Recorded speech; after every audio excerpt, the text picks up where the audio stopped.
Our next presenter is not a developer. Well, are you a developer? Oh, he was a developer, but unlike previous sessions until now, we're gonna look at Redis or experience Redis from a slightly different perspective. Please welcome to the stage Mr. Tim Savage.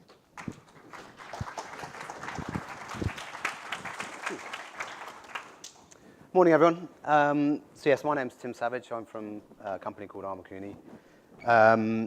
We are cloud-native transformation consultants. We focus on helping organizations get flow into their development cycles. But I think our history and how we came about dates back to 2012 when we engaged with our first client, which was Comic Relief. And that's what my talk's about. So I'm assuming this audience knows Comic Relief. Just a quick show of hands. Is everyone familiar with Comic Relief? You know what I'm talking about? Actually, less than I expected, actually. Comic Relief is a charity in the UK. They operate two campaigns that most people will be familiar with, Red Nost Day and Sport Relief, and they operate on alternating years. So one year, it's all Red Nost Day, which is the one that most people are familiar with. I think that's the biggest campaign. Comic Relief has raised over £1 billion over the last, since 1985, whatever the maths is. And we've been involved with them since 2012. A typical campaign, so a Red Nost Day, will consist of something like a 6-week campaign. It's all about being funny for money. And then it culminates in a night of TV. So it's a telethon. I think Comic Relief probably initiated and came up with the telethon concept, back in those early years. But they take over the BBC, BBC One, BBC Two, during that 7-hour window of sort of consolidated telly. And during that period, somewhere in the region of 90% of the donations they take as an organization come in. So we have a 7-hour window, 90% of their revenue, in effect. It's a 7-hour window once a year. So it's quite a tall order. It's a charity. It has a tiny budget. There's no second chance. People don't come back and donate the day after. It's not like buying a telly or that sort of concept. And they don't really have operational usage, certainly not at the scale we're talking about. So it's a one-hit wonder for the year. Obviously, it operates at significant scale. And then for Comic Relief and the Red Nost Day, it's very much, as an organization, it's the brand confidence and reliability is very key. It's a very important part of what they're doing and how they operate. So, what are the requirements? What are we talking about? During the night of TV, various call-outs will go out to the general public to make donations. And I'm also talking about this is, so we're talking about 2012 through till now. Television is changing significantly, so what the future holds, we'll see. But over the last sort of 7-8 years, what we've been looking at is numbers going out on the screen, people being pushed to websites, and also text on the side. We don't actually get involved in that side. When those numbers get put up and the call goes out, so something like David Tennant, in Africa, demonstrating what's actually going on and showing people the reality of some of these situations, we'll get large-scale web traffic. So we provide a very simple web presence to take donations. But then also, Comic Relief pulls together, as you can see from a couple of the photos, somewhere in the region of 120 call centers around the country, donated by various different, the people that are involved, but also the companies that operate them. And they'll put together something like 14,000 call center operators to sit behind an event. They're all logging into an alternative version of the website. So in effect, you're looking at two variants of the same thing.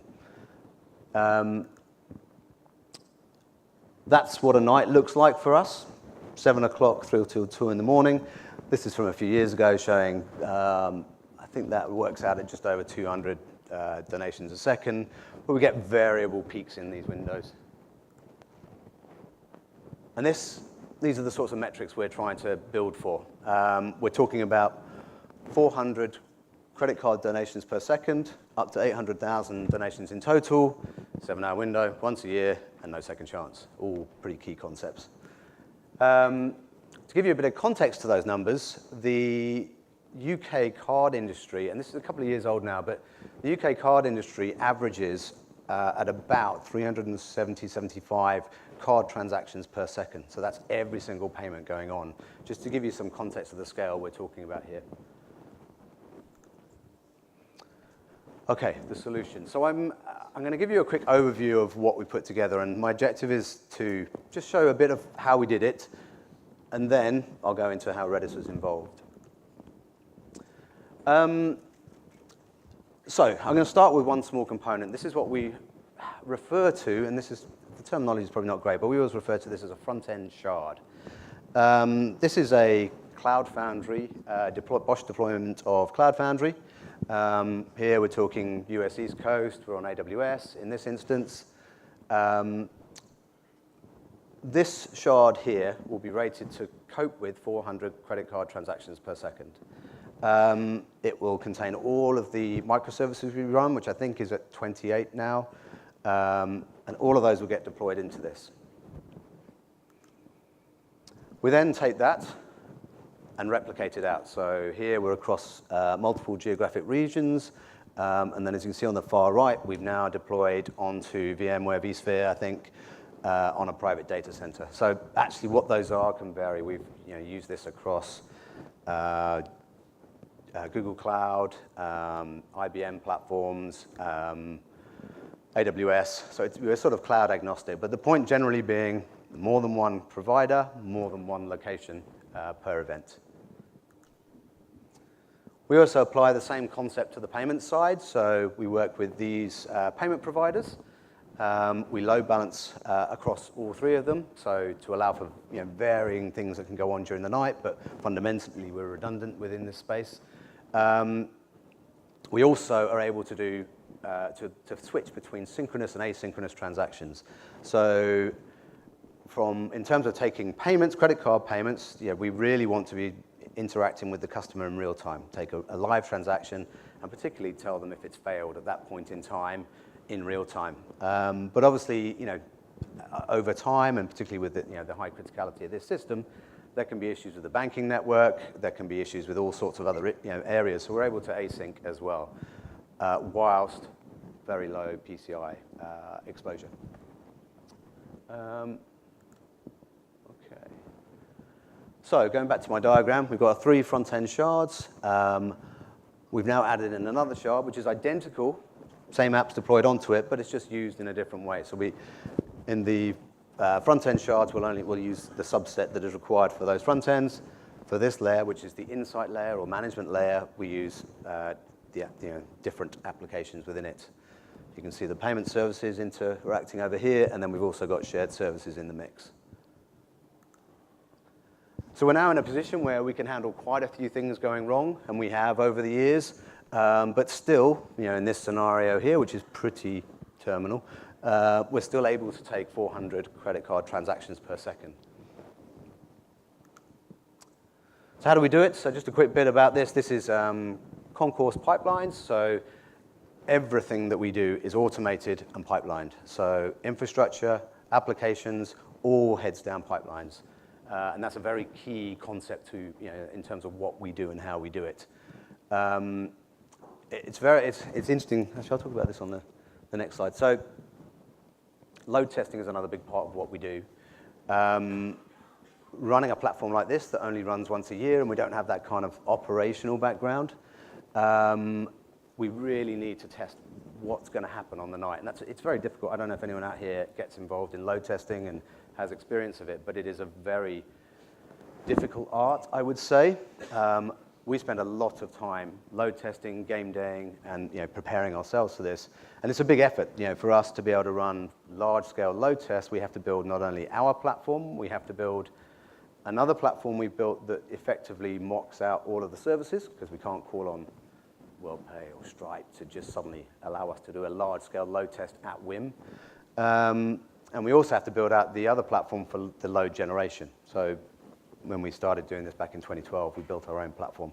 We could probably use other services now, but we still go down that route. But through the automation and the pipelines, we're able to do this typically when we're load testing, we'll kick off a job first thing in the morning, 6 o'clock, and we'll come in sort of 7:30, and all of these platforms are sitting there ready for us to go, and we can start load testing. I guess one of the benefits of this is our ability to adapt and change, in terms of learning and improving what we're doing. So when we first started load testing this, and we literally put it together, and how are we looking from a performance perspective, we were achieving 30 donations per second. But because we'd automated the whole process, over a 2-day period, we were able to go from 30 donations per second up to 400. I think we did 9 fundamental changes during that period where we were able to take out infrastructure components, change the way they were configured, whatever it was, push them back down the pipeline, and run the tests again. So to be able to iterate at that speed is incredibly powerful. You go into a typical enterprise, and each of those iterations is a 3-month kind of organized process. So here we go. This is the part that people are interested in. Where does Redis fit into this? So I guess architecturally, and this is one of the interesting conversations we had with Comic Relief at the outset when we took this on, we had to broach the topic that whilst they were very focused on the reporting capability of this platform, particularly when numbers are going back to BBC and they're being presented live on the site, on the TV show, every period and so on. Actually, from our perspective, reporting is secondary, and that was an interesting conversation to have with them. But we eventually convinced them that taking the money was more important than reporting on it, and actually being in that position was pretty key. So it was quite a big milestone that we had to cross fairly early on, but that enabled us to be able to focus on availability over consistency. And to do this, we moved to an event sourcing model. We create and manage sort of deltas for each of the transactions. So what you're looking at here is an asynchronous payment. There are 4 deltas that will flow through the system, and I'm going to show you how they flow through. But these are all then pulled together at the end, and that's your sort of composite transaction.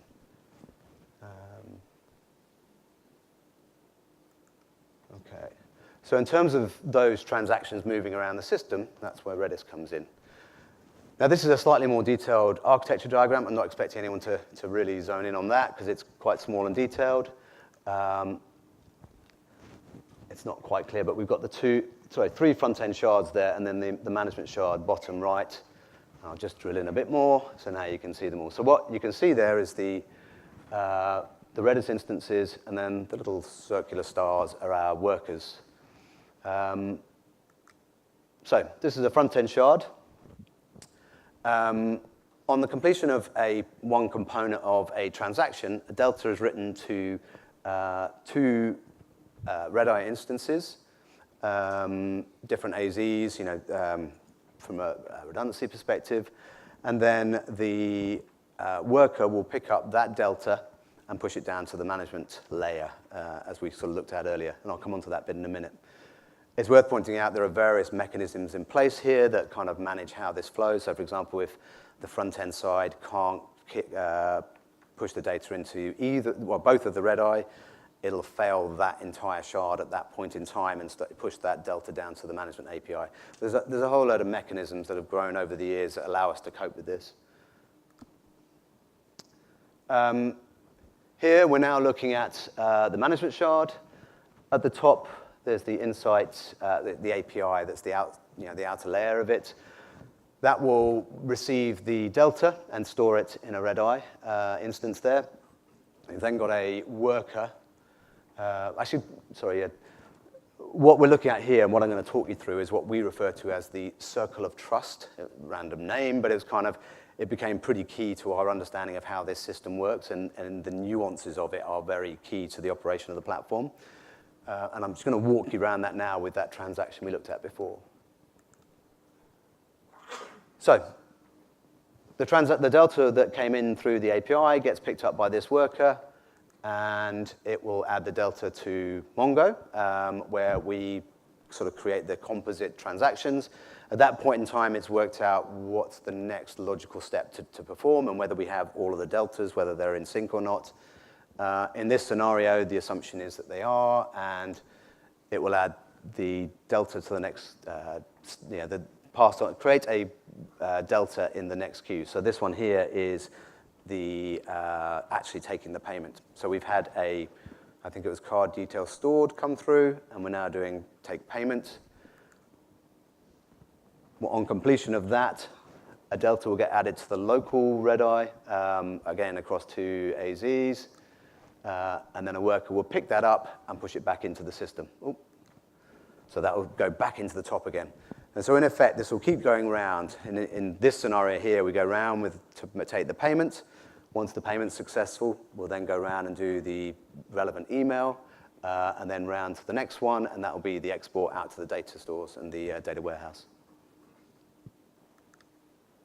This is a view of one of the management, the dashboard views that we have, and you can see down the bottom that this is probably one of the headline views we look at, and the queues are absolutely fundamental to the whole system and how they're being run. And there's a bit more detail on them. So it's been quite a journey working on that platform over the last, we've been working on it for 7 years now. I can say that one of the fundamental things in it is that, we've used Redis right from the outset, and I can say that we have almost to the point where we've forgotten about it, if that sounds right. It seamlessly fits in and has done so much hard of the grunt work for us, yet we've had to do so little with it and be engaged. All the problems have come elsewhere within the platform. From comment relief's perspective, it's all about, for us, not taking money. So, the risk for us is not taking donations. And as far as the team's concerned, that relates directly back as, money that isn't going out to wherever comment relief's putting its funds. It's been always very prevalent in our minds that if this platform didn't work and half the money didn't get collected for whatever reason, that's lost lives. So I'd like to thank the Redis community in Salvatore for what we've been able to use and how well it's fitted into the world we've created. I've been very proud to be part of this. Thank you, everybody.